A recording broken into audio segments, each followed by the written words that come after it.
ওকে, তো আজকে আমরা খুব ইন্টারেস্টিং একটা টপিক নিয়ে জানবো। টপিকটা হচ্ছে ক্যাপনোগ্রাফি।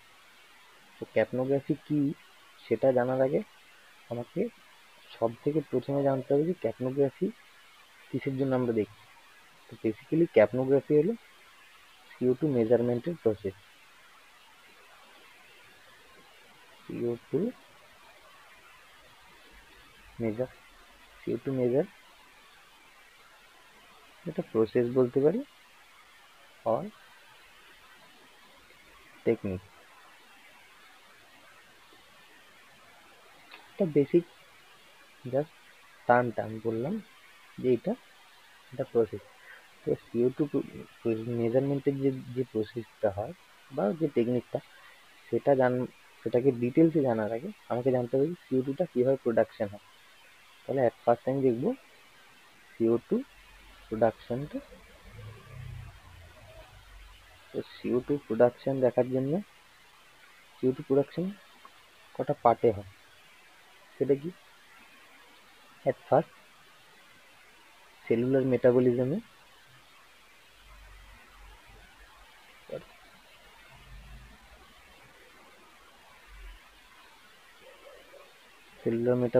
আমরা জানি একটা বাই প্রোডাক্ট হিসেবে CO2 হয়।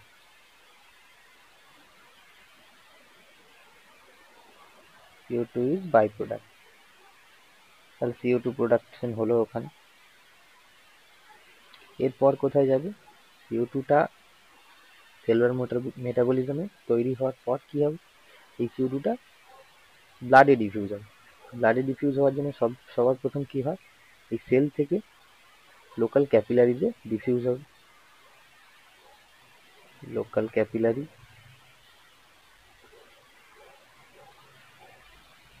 ক্যাপিলারিতে ডিফিউজ হয়। দেন ওটা যায় কোথায়? লোকাল ক্যাপিলারি থেকে ভেনাস সিস্টেম। তো এই ভেনাস সিস্টেমে গেল,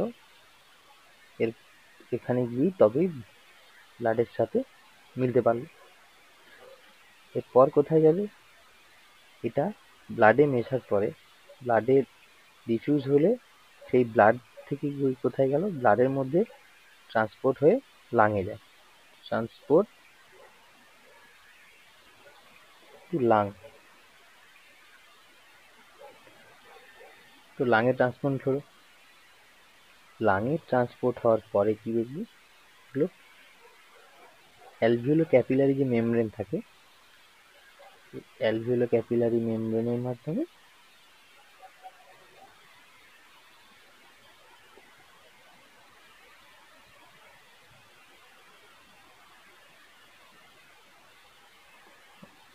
অ্যালভিওলো ক্যাপিলারি মেমব্রেন থেকে কোথায় যাবে? অ্যালভিওলো ক্যাপিলারি মেমব্রেনে ডিফিউজ হয়। এরপর ডিফিউজ হওয়ার পর কোথায় যায়? তাহলে এরপর দেখবো অ্যালভিওলো ক্যাপিলারি মেমব্রেনে ডিফিউজ হয়, সেখান থেকে ওই অ্যালভিওলো ক্যাপিলারি মেমব্রেনের মাধ্যমে গিয়ে যায় অ্যালভিওলাই।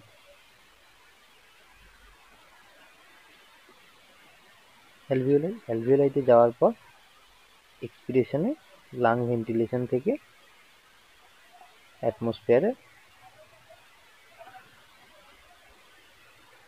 এক্সপিরেশন করে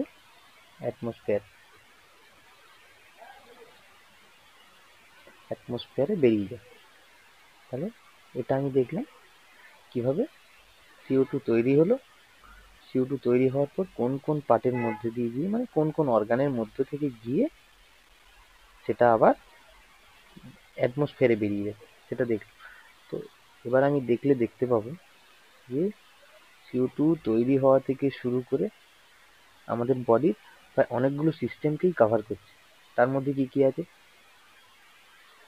সেলুলার মেটাবলিজম একটা আছে। সেকেন্ড কি আছে? Venous system, capillary, etcetera. এরপর আছে লাং, লাং ভেন্টিলেশন, পারফিউশন, আর এখানে ভেন্টিলেশন। এই এতগুলো পার্টকে ইন্ডিকেট করবে এই CO2। তো সেই কারণে CO2 মেজারমেন্ট খুব দরকার। তার কারণ কি, আমি CO2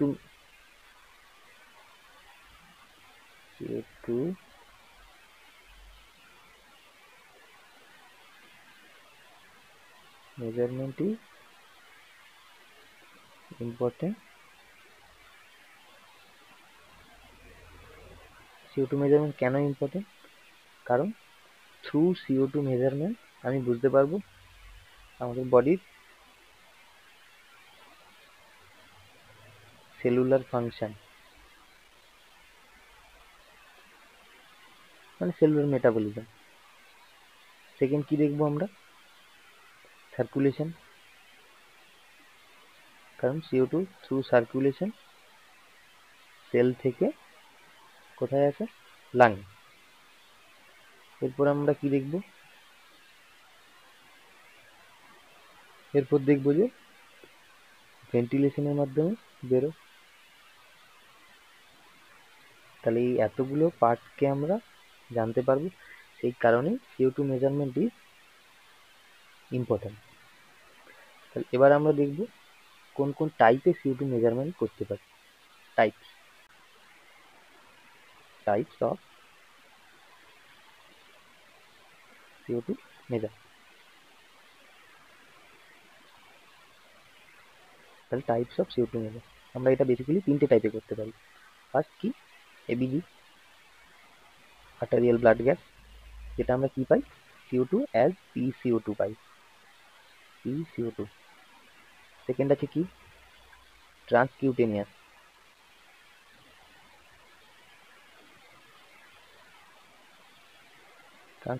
CO2 বা TCO2। আর থার্ড আমরা যেটা পাই সেটা ক্যাপনোগ্রাফি।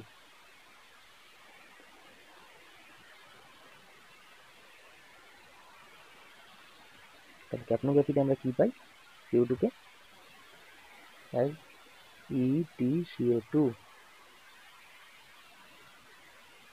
এন্টাইডল CO2। এবার আমাদের এখানে যেটা আমরা ডিসকাস করব সেটা ক্যাপনোগ্রাফি। তো এবার ক্যাপনোগ্রাফির জন্য আমরা কিছু টার্মিনোলজি ইউজ করব। কিছু টার্মিনোলজি, কিছু টার্ম যেগুলো ক্যাপনোগ্রাফি করতে আমাদের দরকার। সেগুলো কি? ওয়ান হচ্ছে ক্যাপনোগ্রাফি।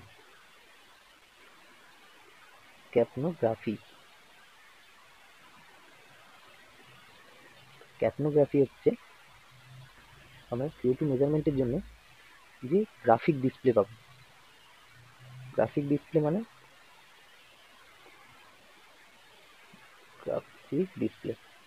তো গ্রাফিক ডিসপ্লেটা কি? CO2 মেজারমেন্ট করার সময় আমরা যে আউটকামটা পাবো সেটা যে গ্রাফের আকারে পাবো, সেটাকে আমরা এই প্রসেসটাকে বলছি ক্যাপনোগ্রাফি। সেকেন্ড আমার কি আসবে? সেকেন্ড হচ্ছে ক্যাপনোগ্রাফ।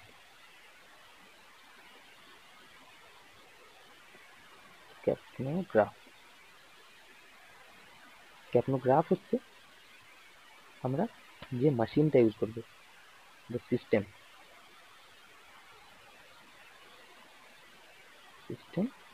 or machine, যে সিস্টেম বা যে মেশিনটা ইউজ করে আমরা ক্যাপনোগ্রাফি করছি সেই সিস্টেম বা মেশিনটাকে আমরা বলবো ক্যাপনোগ্রাফ। থার্ড আমরা দেখবো ক্যাপনোগ্রাম।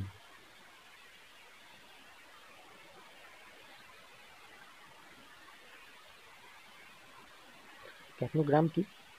আমরা যে ডিসপ্লেটা ওয়েব ফর্ম আকারে পাবো, আমি ক্যাপনোগ্রাফি করছি, ক্যাপনোগ্রাফি করার পরে আমরা যেটা ওয়েব ফর্ম আকারে পাবো, যে ওয়েব ফর্মটা পাবো সেই ওয়েব ফর্মটাকে আমি বলছি ক্যাপনোগ্রাম। ওয়েব ফর্ম, এটাকে বলছি আমরা ক্যাপনোগ্রাম। ফোর্থ আমরা কি দেখবো? ক্যাপনোমেট্রি।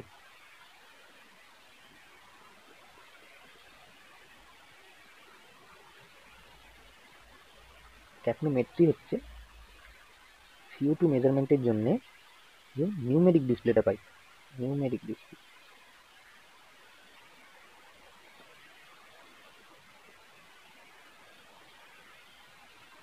মানে CO2 মেজারমেন্ট আমি যখন করব সেই সময় বিভিন্ন টাইমে একটা নির্দিষ্ট টাইম ডিউরেশনে আমি যে CO2 কনসেন্ট্রেশনটা পাচ্ছি EtCO2 আকারে TCO2 আকারে যে নাম্বারটা পাচ্ছি সেই নাম্বার পাওয়ার যে প্রসেসটা আমরা সেটাকে বলছি ক্যাপনোমেট্রি। নাম্বার পাওয়ার প্রসেসটাকে আমি বলছি ক্যাপনোমেট্রি, নিউমেরিক, সেই জন্য নিউমেরিক ডিসপ্লে। এরপর আমি কি দেখব? ক্যাপনোমিটার।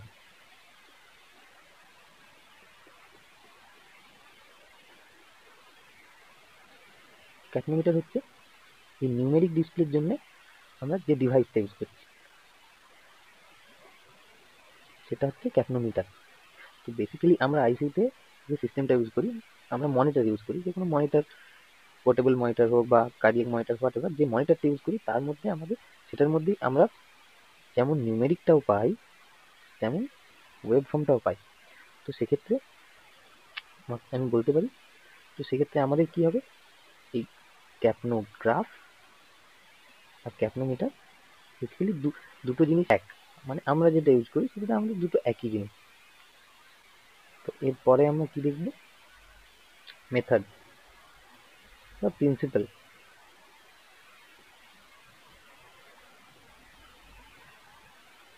ক্যাপনোগ্রাফির অনেক, মানে ক্যাপনোগ্রাফি প্রসেসটার জন্য অনেকগুলো প্রিন্সিপালে ক্যাপনোগ্রাফি কাজ করে। তার মধ্যে আমাদের মোস্ট কমন আর হচ্ছে সব থেকে বেশি ইউজ হয়, most common and most used যে প্রসেসটা, মানে যে মেথডটা আমরা ইউজ করছি সেটা হচ্ছে আইআর অ্যাবজর্পশন।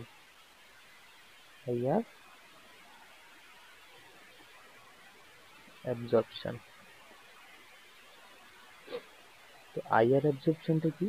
আইআর অর্থাৎ ইনফ্রারেড।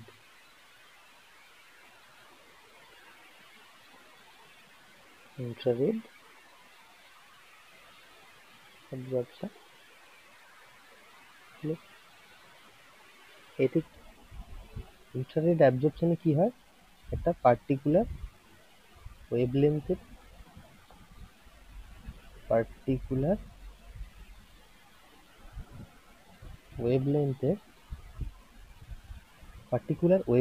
সিগন্যাল কি হয়,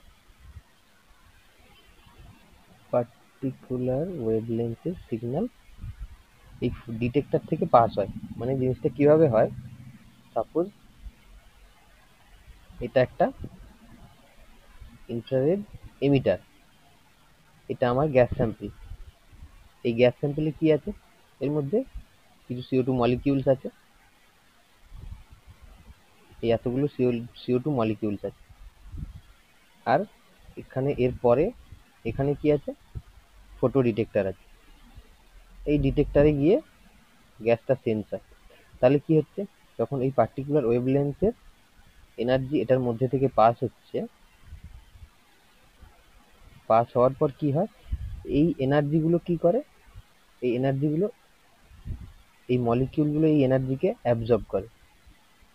একটা পার্টিকুলার ওয়েভলেন্থের এনার্জিকে CO2 মলিকিউল অ্যাবজর্ব করার পরে কি হয়, বাকি যেটুকু পড়ে থাকলো, বাকি যেই এনার্জিটা পড়ে থাকে সেটা কি হয়, এই ডিটেক্টরে এসে সেন্স হয়। আর এই ডিটেক্টরে এসে সেন্স হলে এই সেন্সারে যখন ওটা সেন্স হয়, সেন্স করার পরে CO2 কনসেন্ট্রেশনটা মেজার করে। আর এই কতটা ওয়েভলেন্থের এনার্জি মেশিন সেন্স করবে তার জন্য আগে মেশিনকে একবার ক্যালিব্রেশন করিয়ে রাখতে হয় একটা নোন কোনো ওয়েভলেন্থের ভ্যালু দিয়ে। ক্যালিব্রেশন করিয়ে রাখলে মেশিন ঠিক সেই ওয়েভলেন্থের এনার্জিটা সেন্স করে এই জায়গাটাতে পাঠায়। এই জায়গাতে সেন্স হওয়ার পর সেখান থেকে ক্যালকুলেট করে CO2টা আমরা দেখতে পাই। সেটা কি পাই, CO2 কনসেন্ট্রেশন,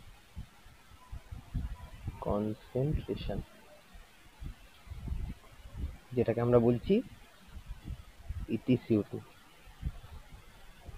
আর এখানে এই গ্যাস মিক্সচার মানে এইটাই হচ্ছে আমার EtCO2 যে মডিউলটা থাকে, মানে যেটা এয়ারওয়ে গ্যাসের মধ্যে যে মডিউলটা দিয়ে আমরা এয়ারওয়ের মধ্যে যে মডিউলটা দিয়ে আমরা EtCO2 মেজার করি।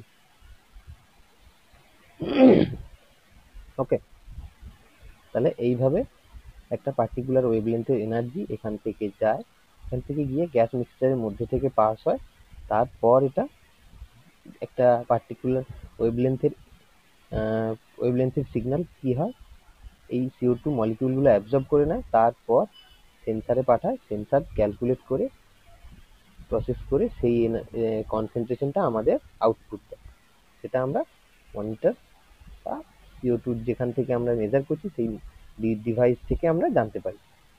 ওকে, আচ্ছা, এরপর আমরা কি দেখবো, আমরা তো CO2 মেজার করলাম, CO2 মেজারের পর আমরা দেখবো CO2 রেজাল্টটা। তাহলে CO2 মেজার করার পরে আমরা CO2 রেজাল্টটা কি ভাবে পাই, আমরা ক্যাপনোগ্রাফি করলাম, ক্যাপনোগ্রাফিতে আমরা কি রেজাল্ট পাবো, রেজাল্টটা কি ভার্সানে পাবো, কোন ফরম্যাটে পাবো, সেটা কি, প্রথমে আমরা কি পাই, ক্যাপনোগ্রাম।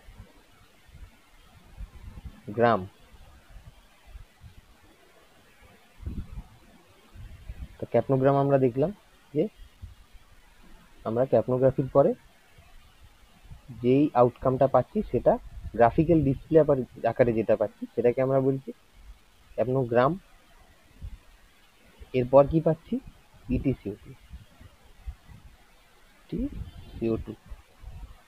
EtCO2টা কি, যে নিউমেরিক ভ্যালুটা আমরা পাচ্ছি সেটা আমরা EtCO2 বলছি। এরপরেও আরেকটা জিনিস আমরা পাচ্ছি, সেটা কি, CO2 ট্রেন্ড। CO2 ট্রেন্ড, এই ট্রেন্ড যেটা ট্রেন্ড ক্যাপনোগ্রাম পাওয়ার জন্য আমি কি প্রথমে দেখবো যে আমরা যে গ্রাফিক ডিসপ্লেটা পাই সেটা কিভাবে।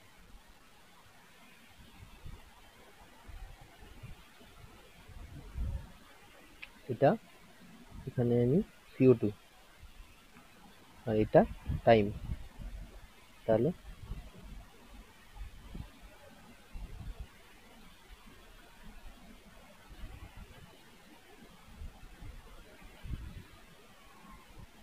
এখানে এটা আমি এয়ারওয়ে প্রেসার প্লট করলে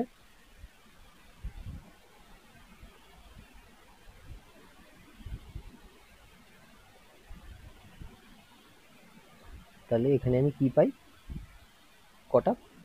এবার আমি ক্যাপনোগ্রামে আমি কি পাবো, ক্যাপনোগ্রামের মধ্যে আমি দু রকমের আইটেম পাই, দু রকমের আইটেম বলতে এই টোটাল যে ক্যাপনোগ্রামটা আমি পাচ্ছি, সাপোজ এটা একটা নর্মাল ক্যাপনোগ্রাম, এই নর্মাল ক্যাপনোগ্রামের মধ্যে আমি কি এই নর্মাল ক্যাপনোগ্রামের বিভিন্ন পার্টগুলোকে জানার জন্য আমরা এটাকে দুটো দুটো পার্টে ভাগ করি, সেটা কি, আমি এটা পাই একটা কি পয়েন্ট, কয়েকটা পয়েন্টসে ভাগ করি, পয়েন্টগুলো কি, তাহলে এখানে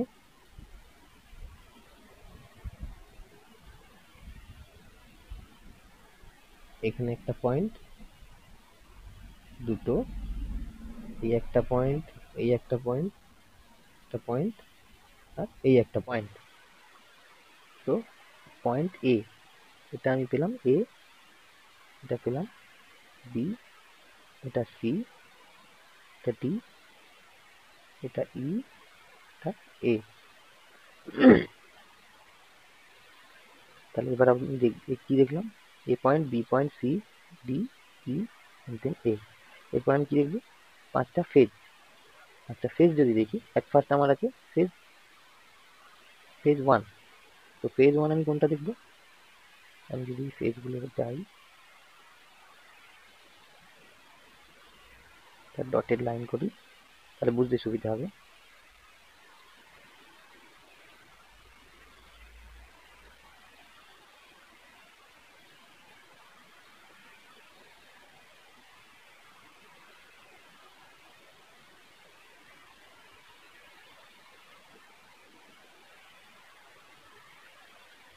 তাহলে এবার আমি দেখবো phase A, sorry phase one, phase one, phase two, phase three, phase four and phase five. তাহলে আমি এই ফটোটা অনুযায়ী যদি দেখি, মানে এই ওয়েবফর্ম আকার যেটা দেখলাম এটা অনুযায়ী যদি দেখি,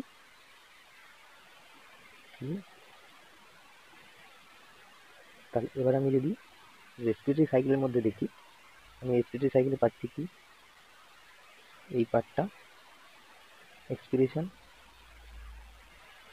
আর এই পার্টটা ইন্সপিরেশন হলো। এবার তাহলে আমি কি দেখব, যে পয়েন্ট এ কি, মানে এ পয়েন্ট কি, এ পয়েন্ট হচ্ছে এক্সপিরেশন যেখানে স্টার্ট হলো, এ পয়েন্টে এক্সপিরেশন স্টার্ট, এক্সপিরেশন স্টার্ট, সেখান থেকে বি পয়েন্ট এক্সপিরেশন কন্টিনিউ হয়, এরপর সি পয়েন্ট এটাও এক্সপিরেশন কন্টিনিউ, এরপর D point peak expiration, for E এখানে ইন্সপিরেশন স্টার্ট হয়। তো সেটা আমরা দেখার জন্য কি করব, আমরা আমাদের যেটা লাগবে ই পয়েন্ট, ই পয়েন্টে আমরা দেখলাম এখানে এই যে পয়েন্টটা, এখানে ইন্সপিরেশনটা স্টার্ট হলো এখান থেকে। তাহলে এরপর আমরা দেখব কি phase, phase one, phase one হচ্ছে এ থেকে বি অব্দি যে ফেজটা, সেটাকে আমরা বলবো ফেজ ওয়ান। এখানে দেখতে পাবো আমরা এ থেকে বি হচ্ছে ফেজ ওয়ান। এই ফেজ ওয়ানটায় কি হয়, এই এ থেকে বি এই দুটো যে পয়েন্ট, এতে এক্সপিরেশন স্টার্ট হলো, এক্সপিরেশনটা জাস্ট কন্টিনিউ হলো এ থেকে বি অব্দি, তখন ওয়েবফর্মটা গ্র্যাজুয়ালি ইমপ্রুভ করলো কিছুটা, নিয়ার অ্যাবাউট এটা আমি বলতে পারি ফ্ল্যাট লাইন বা nearly base line, nearly base line. তার কারণ কি, এক্সপিরেশন যখন প্রথম স্টার্ট হয়, when এক্সপিরেশন স্টার্ট, তাহলে যখন এক্সপিরেশন প্রথম স্টার্ট হয় তখন কি হয়, যে গ্যাসটা সেন্সারটা দিয়ে পাস হয় সেই গ্যাসটা কমপ্লিটলি হচ্ছে এয়ারওয়ে গ্যাস। তো এয়ারওয়ে গ্যাসের মধ্যে যেগুলো থাকে সেটি, তাতে আমি বলতে পারি CO2 ইজ টোটালি জিরো।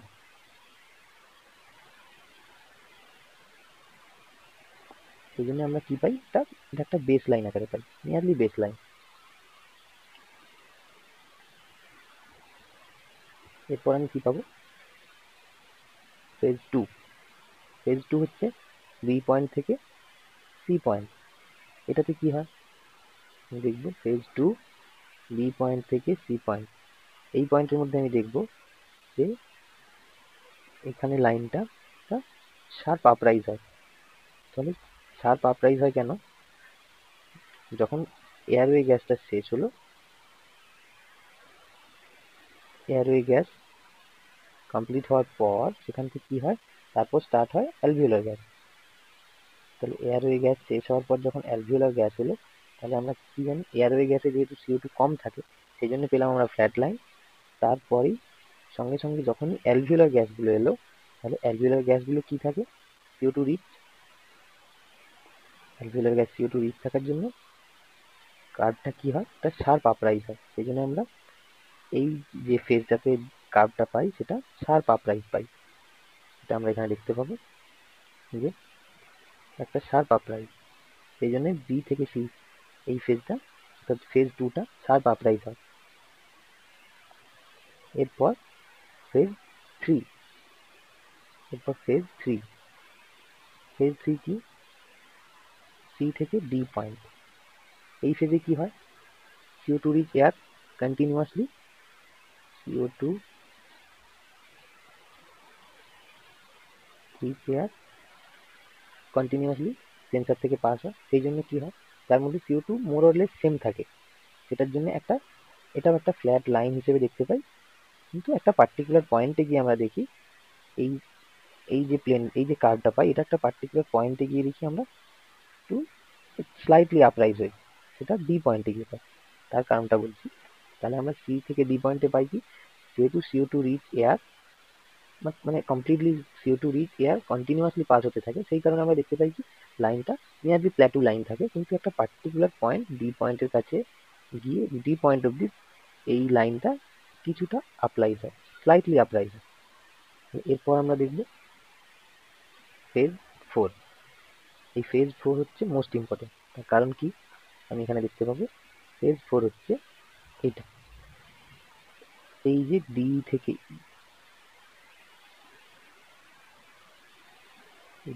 ই হচ্ছে ফেজ 4। তার আগে আমি ডি পয়েন্টটা বলি। এই ডি পয়েন্ট হচ্ছে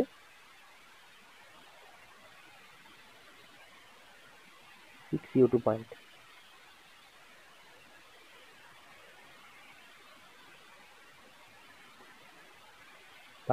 বা আমরা যেটাকে বলতে পারি measured CO2।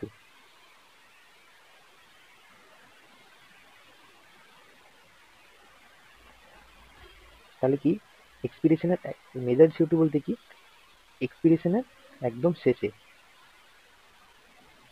Last of expiration, একদম এক্সপিরেশনের শেষে কি হয় আমাদের লাঙের মধ্যে অর্থাৎ অ্যালভিওলার মধ্যে একদম ডিপেস্ট অ্যালভিওলাইতে যে এয়ারগুলো থাকে, ডিপেস্ট পোর্শনে যে এয়ার থাকে সেটা কি হয় সব থেকে বেশি CO2 মিক্সড, সব থেকে বেশি CO2 এনরিচড হয়। সেই কারণে কি হয় এই পোর্শনে যে এয়ারটা থাকে সেই এয়ারের মধ্যে CO2 কনসেন্ট্রেশনটা সব থেকে বেশি হয়, যেটাই আমাদের মেজার্ড CO2 বলি। তাহলে সেই কারণে কি হয় যে আমরা যেটা এখানে দেখলাম এই যে স্লাইটলি আপরাইজ হয়, এই যে প্লেনটা অর্থাৎ এই যে লাইনটা এটা স্লাইটলি আপরাইজ হয়ে ডি পয়েন্টে যায় যেখানে CO2 কনসেন্ট্রেশনটা সব থেকে বেশি হয়, যেই কারণে এটা স্লাইটলি আপরাইজ হয়ে আমরা দেখতে পাই। আর এই পয়েন্টটাকেই আমরা বলবো মেজার CO2, বা যেটা আমরা ইটি CO2 পাচ্ছি, ইটি CO2 যেটা পাই সেটাই হচ্ছে এটা, সেই পয়েন্ট হচ্ছে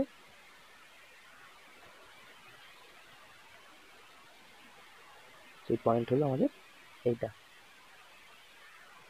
এটা হচ্ছে ইটি CO2 আমরা এখানে মেজার করি।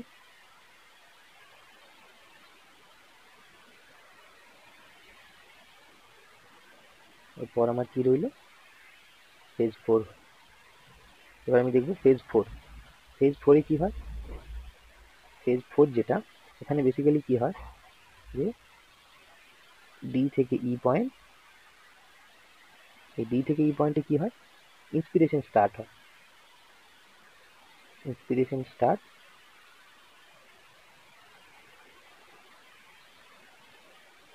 তো ইন্সপিরেশন স্টার্ট হলে আমরা কি জানি যখন ইন্সপিরেশন হয় তো তখন কি হয় যে এয়ারগুলো সেন্সারের মধ্যে থেকে পাস হয়, তার মধ্যে CO2 প্রায় নেই বললেই চলে, মানে CO2 থাকে টোটালি জিরো।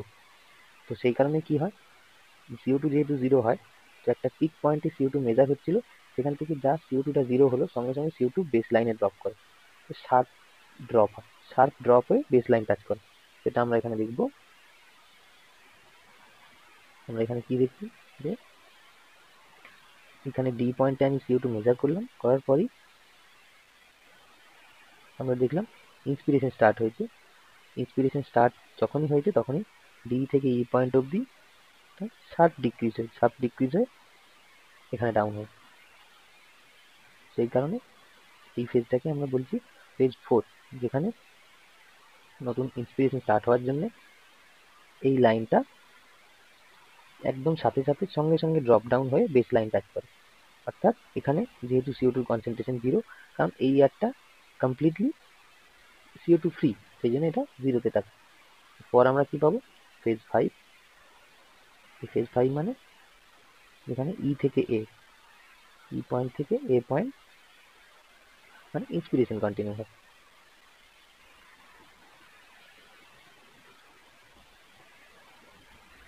ইন্সপিরেশন কন্টিনিউ হয় যেই কারণে ই থেকে এ ফেজে এটা যে লাইনটা আমরা পাবো সেটা টোটালি বেস লাইন দিয়ে যায়, তার কারণ এটা কন্টিনিউয়াসলি ইন্সপিরেশন চলে। ইন্সপিরেশনে আমরা সেন্সার থেকে যে এয়ারটা পাস হয় সেই গ্যাস মিক্সচারের মধ্যে কোনো CO2 থাকে না, সেই জন্য এটা আমরা বেস লাইন আকারে পাবো ই থেকে। এটাই হলো আমাদের ফেজ 5। তাহলে আমরা দেখলাম CO2 মেজারমেন্ট আমরা যে প্রসেসে করি তাতে ক্যাপনোগ্রাম পাই। ক্যাপনোগ্রামে আমরা টোটাল পেলাম কি 5টা point A B C D E and phase 1, phase 2, phase 3, phase 4, phase 5। তো এই টোটাল আমরা যেটাই পেলাম এটা বেসিক্যালি আমাদের সুবিধে হয় কি এই পয়েন্টগুলো দিয়েই আমাদের এই ফেজগুলো আমরা বুঝতে পারি। এই ফেজগুলো থেকেই আমরা যখন ইন্টারপ্রেট করব তখন বুঝতে পারবো যে বেসিক্যালি কোন টাইমটাতে আমাদের প্রবলেম হচ্ছে, সেটার জন্যই আমরা কয়েকটা ফেজে এগুলো ভাগ করছি। এরপর আমি কি পাবো, CO2 trend. CO2 trend CO2 trend কি? CO2 ট্রেন্ড হলো একটা পার্টিকুলার টাইম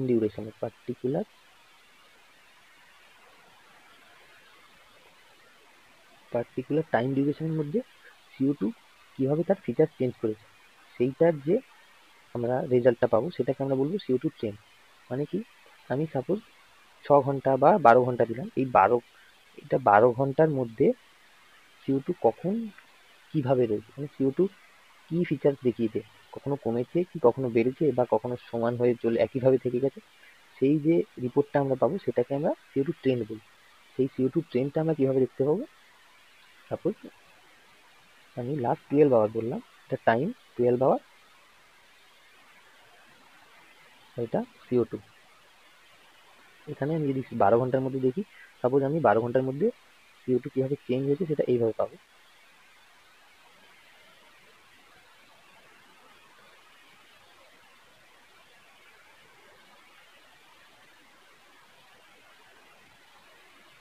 তাহলে আমি এখানে কিভাবে কি দেখতে পাচ্ছি, 12 ঘন্টার মধ্যে প্রথম কিছুটা টাইম CO2 একইভাবে ছিল, তারপর CO2 টা আবার বেড়েছে কয়েক ঘন্টা, বাড়ার পর আবার দেখি কিছুটা টাইম আবার কমে কমে কমে কমে একদম কমে এসেছিল, আবার তারপরে কিছুটা টাইমে দেখা যাচ্ছে কি একটা পার্টিকুলার রেঞ্জের মধ্যে আবার বেড়েছিল, তারপর আবার কমেছে, এভাবে দিয়ে আবার বেড়েছে। তাহলে এই যে আমরা একটা নির্দিষ্ট টাইম ডিউরেশনের একটা সামারি পেলাম, যে একটা টাইম ডিউরেশনের মধ্যে CO2 কিভাবে এগিয়েছে বা কিভাবে পিছিয়েছে, এইটা পাওয়ার যে প্রসেসটা, মানে যে রিপোর্টটা আমরা পাই সেটাকেই আমরা CO2 ট্রেন্ড বলি। এটাকে আমরা বলবো ট্রেন্ড ভিউ। এই ট্রেন্ড ভিউতে আমরা একটা নির্দিষ্ট টাইম ডিউরেশনে CO2 ফিচার্স পাই, মানে CO2 কিভাবে চলছে, CO2 বৈশিষ্ট্যগুলো কিভাবে থাকে সেটা আমরা বুঝতে পারি। তাহলে ওই টাইমের মধ্যে CO2 কি ক্যারেক্টারিস্টিক্স আমরা পাচ্ছি সেটা এখান থেকে বুঝতে পারি। সেটাতে আমাদের কি সুবিধা হবে, যে ফার্দার ওই টাইমের মধ্যে যদি কোনো প্রবলেম থেকে থাকে বা কোন পার্টিকুলার কোন অর্গ্যানটাতে কোন সিস্টেমটাতে প্রবলেম করেছে বা কিসের জন্য হয়েছে, এই সব কিছু অ্যাসেস করার জন্য আমাদের এই CO2 ট্রেনটা কাজে দেয়। ওকে, এরপরে আমরা দেখলাম CO2 কিভাবে আমরা মেজার করছি, CO2 কিভাবে আমরা রেজাল্ট পাচ্ছি। এবার কি এই CO2 রেজাল্টের সময় অনেক কিছু প্রবলেম থাকে বা কোনো পার্টিকুলার কিছু কিছু বিষয় আছে যেগুলোর উপরই CO2 রেজাল্টগুলো এফেক্ট হয়, মানে CO2 রেজাল্ট কম বেশি হতে পারে। তো সেগুলো আমরা কি দেখবো, যে effect, what can effect CO2 result আর ক্যাপনোগ্রাফি রেজাল্ট হবে। এগুলোর মধ্যে আমরা কি দেখবো, কিছু কিছু ফ্যাক্টরস আছে যেগুলোই CO2 মেজারমেন্ট বা CO2 রেজাল্টকে আমাদের চেঞ্জেস আনতে পারে। সেগুলোর মধ্যে বেসিক্যালি দুটো কি কি, এক হচ্ছে ফিজিওলজিক্যাল কিছু ফ্যাক্টর থাকে, ফিজিওলজিক্যাল ফ্যাক্টরে কি আছে, ফিজিওলজিক্যাল ফ্যাক্টর বলতে যেহেতু আমরা CO2 টা পাচ্ছি কি বডির সেলুলার এরোবিক যে মেটাবলিজম হয় সেখানকার কিছু ফিচার্স পাবো, এছাড়াও যে আমাদের সার্কুলেশনের কিছু পাবো। তাহলে আমরা 1 নম্বর কি পাচ্ছি, যদি ফিভার থাকে, ফিভার হলে সেলুলার মেটাবলিজমের প্রবলেম হয়, সেক্ষেত্রে আমরা এই CO2 চেঞ্জেস হতে পারে। সেকেন্ড 2 আছে যে কার্ডিয়াক আউটপুট, কারণ CO2 তো যেহেতু আমাদের সার্কুলেশনের মধ্যে দিয়ে আমরা মেজার করছি, তাই কার্ডিয়াক আউটপুট বা pulmonary perfusion, cardiac output perfusion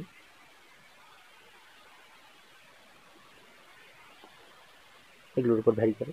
third কি, যদি ভেন্টিলেশন পারফিউশন মিসম্যাচ হয়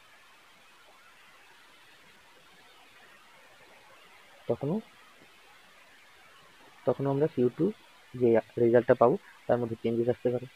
ফোর্থ কি আছে, যে ভেন্টিলেশনে যদি প্রবলেম হয় সেক্ষেত্রেও CO2 রিপোর্ট আমরা ভুলভাল পেতে পারি। এরপরে কি থাকছে, কিছু কিছু যেন থাকছে টেকনিক্যাল কিছু ইস্যু থাকতে পারে। টেকনিক্যাল বলতে টেকনিক্যালের মধ্যে কি পাবো, যে ভেন্টিলেটর সার্কিটের ম্যাল ফাংশন থাকে এটসেট্রা, সার্কিট লিক বা ভেন্টিলেটর ম্যাল ফাংশন করে।